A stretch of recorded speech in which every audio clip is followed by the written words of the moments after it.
see if we can make this work. So I'm going to talk about, not talk about lock picking.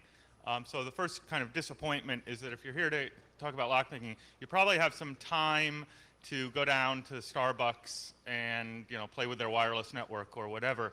I'm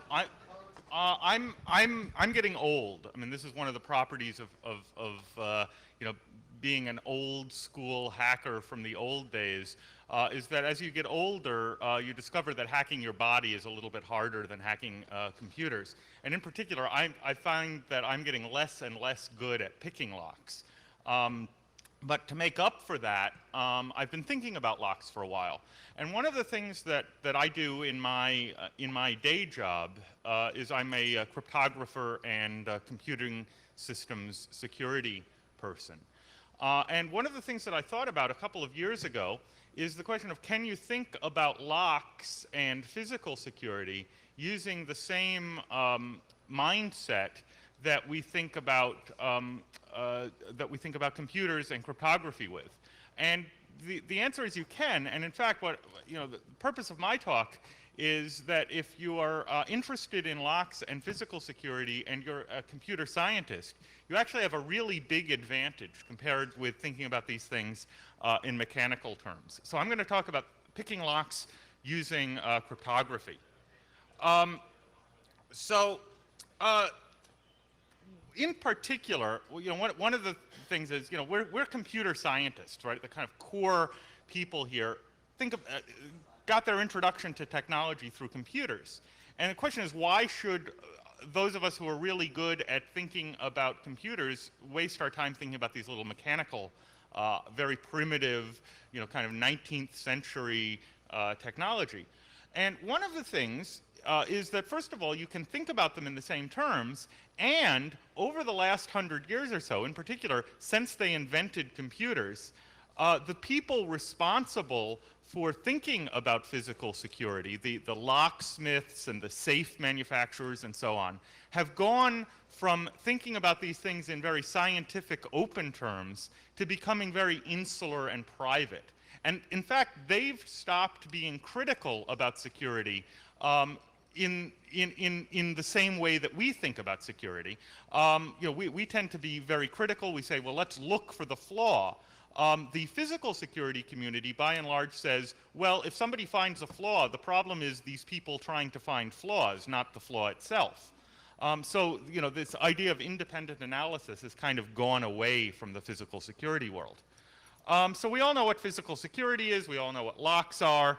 There are two major categories of locking mechanisms. There are combination locks, the kind used on cheap padlocks and to protect safes. I'm not going to be talking about those here. There are keyed locks, where you take a physical token and put it in the lock, and the physical token kind of convinces the lock to open in some way.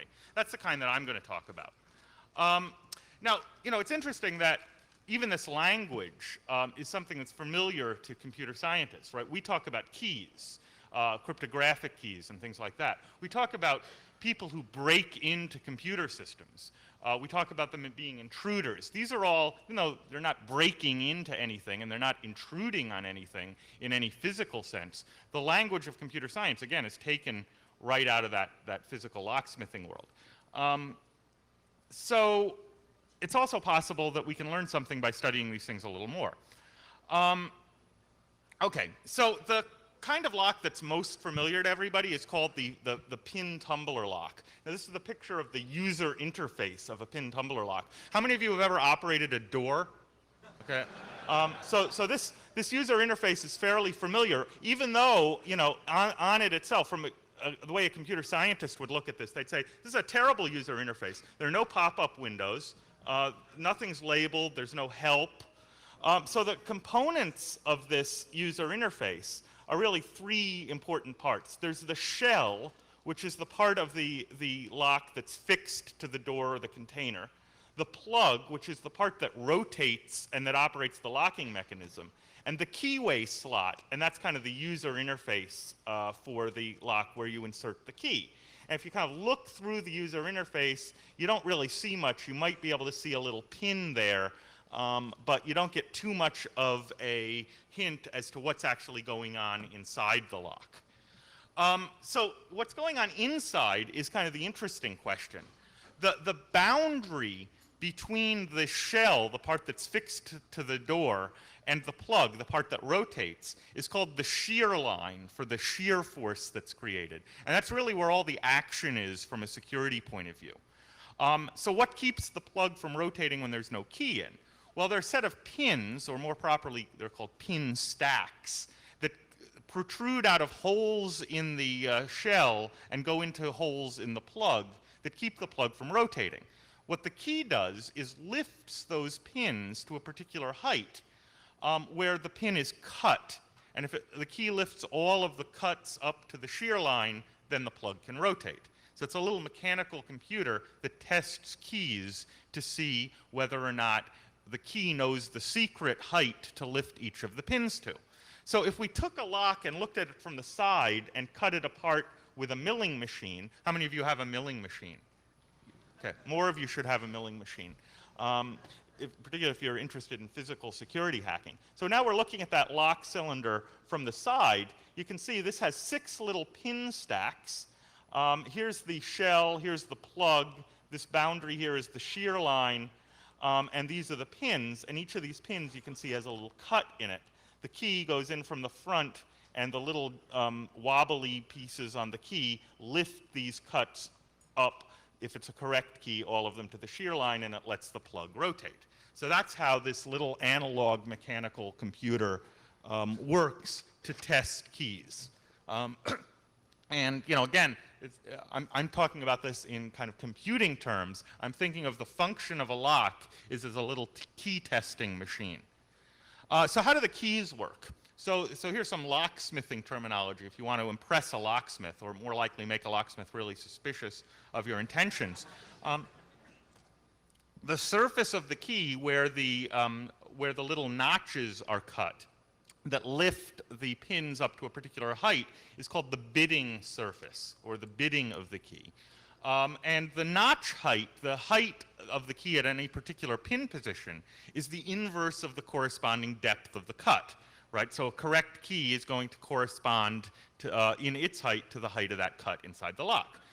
So if you talk about the bidding of the key, that's just a list of all of the heights that the key is cut to at each of the individual pin position. Now, even though a lock looks kind of like an analog device, in fact, it's really digital in the sense that a lockmaker is typically going to use a fixed number of different heights that a key might be cut to. There might be somewhere between 5 and 10 possible heights that a key might be cut to. So you can kind of get a complete description of a key by knowing what kind of lock it fits in and the complete list of the heights that it's been cut to. So here's an example of a key, and this is a key of type SC20 that's conveniently printed on the key. And here's its bidding surface, and here are the cuts. So the first cut here is cut to this depth, cut number 3. Then it's a little higher. Here's cut number 1. You can see that's a little higher up than cut number 3. Then there's 4, a 1, a 5, and here's a really deep cut, a 9. So this is cut 3, 1, 4, 1, 5, 9. So this is a pi. So a complete description. You could get a duplicate of this key by walking into a locksmith and saying, I need an SC20 key cut to 314159, and they would be able to cut it to these specifications, and it would work in the same lock as this one. So now we've got a kind of concise way of thinking about and describing keys, and that's going to turn out to be very useful to us later. So when we stick that correct key into the lock, that will make all of these cuts line up at the shear line, and now we can rotate the plug and it will operate the lock. If you put a wrong key in, it might line some of the cuts up at the shear line, but as long as at least one is in the wrong place, the lock is going to, from the user's point of view, not operate at all. So one of the important properties of these locks is that if the lock is a perfectly designed lock, if there's no mechanical imperfection, A slightly wrong key is the same from the user's point of view as a completely wrong key. And only the exactly correct one will operate the lock at all. And that turns out not to be true, but I'm going to assume it's true. You know, I'm going to give the lock maker really the benefit of the doubt and still attack locks. So what if you wanted to attack a lock? How might you think about it? So there's some attacks that just bypass the lock completely, right? So getting an unauthorized duplicate of a key is an example, where you're not attacking the lock itself, you're just getting a copy of the key. Or you might bypass the lock, right? You might go in through the window, or stick something under the door to turn the knob from the inside, or something like that. There are other attacks against locks that you might have to worry about that depend on weaknesses in the lock's implementation. So they depend essentially on the manufacturing process having bugs in it. So examples of weaknesses that depend on the lock being manufactured poorly are things like lockpicking, vulnerability to lockpicking, or vulnerability to brute force, which in locks means applying brute force. And in computers, it means something else. But there are other attacks that are based on design weaknesses. And what I mean by a design weakness is even if the lock is manufactured absolutely perfectly, even if physics is really nice to the lock and prevents there from being any mechanical imperfections, and anything that's round is actually really round, and anything that's a particular height is really that height, you're still going to have a flaw. And that's the kind of attack that I'm going to be focusing on here. So one question is, what about brute force? How secure are locks if you want to try all the keys?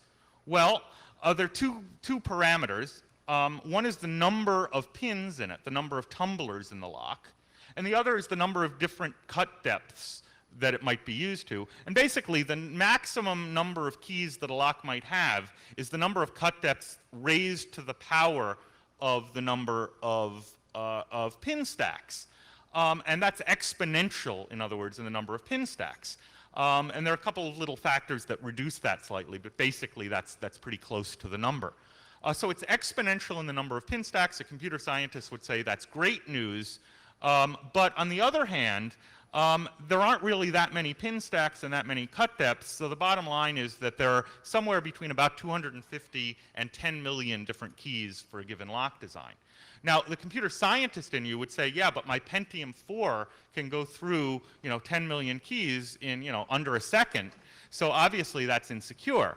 But remember that you have to try these keys one at a time, and testing 10 million keys or even only 250 keys is going to take a while. So that's probably not a very good attack against locks. So we might have to be a little more clever than that. So let's see. Barry will talk about lockpicking. So let's go back to computer science here for a second. So one of the useful principles from computer science, from computer security, is to separate out thinking about the design from thinking about the implementation. In other words, you think about what the thing is supposed to be doing and think about whether that's secure. And if that's not secure, it doesn't matter how good a job the programmer does, because even if it's perfect, you're still going to have a weakness. In fact, if it's imperfect, maybe the imperfection will cancel out the weakness. So, thinking about the design first is a useful kind of computer science way of thinking about this. There's another computer science principle, and this is a principle from somewhat advanced cryptography, is to remember that some kinds of security systems are easy to analyze by thinking about some components as what we call oracles. And basically, an oracle is something that you're not allowed to look inside of, but that the attacker is allowed to use through the normal interface. So there's a user interface, and that will tell you whether you guessed right about something. And an example of an oracle is like logging in online. That's an oracle for testing somebody's password, right? You can log in over the network, try their password, and the computer will act as an oracle, telling you whether or not that was the right password. Well, a lock is an oracle. It tells you whether or not you've got the right key. So maybe we can think about these in those terms. So a question, as soon as you have a system that has an oracle in it, the computer scientist in you should ask two questions, two really important questions. First of all, what does it cost the attacker to ask the oracle a question? How long does it take? What are the resources for the attacker to ask a question? So how many questions can you expect the attacker to maybe be able to ask? And can they structure queries to the oracle in a way that lets them learn something they're not supposed to be able to know? Right? You think the oracle only tells you whether or not one key is valid, but maybe the oracle will tell you something more interesting about the key that you didn't think the attacker should be able to learn. So here's an example of, again, this is computer science, not locksmithing, but here's an example of a way of testing whether a password is valid. So you have a little loop. This is kind of pseudo C. So, go up to the length of the password, get the next character, compare the character to the password. If the character is the wrong character at that position of the password, return bad password, otherwise print out the message bad password, otherwise go and get the next character. Is this a good way of testing passwords? No. Why is it a bad way of testing passwords? So what can you do? Instead of having to test the whole password, you can test the password how? One character at a time. So instead of having to submit the whole password, you can find out, is the first character of the password A? If not, is it B? Is it C? Ah, it's C. What's the next character? And so on. So this is a really bad program to write for testing passwords in an online system. So one question is, what went wrong here? Well, in more formal terms, right, in kind of mathematical terms, what we'd expect is that the cost of an exhaustive search should be exponential with the length of the password. It should be the number of characters raised to the power of the length of the password.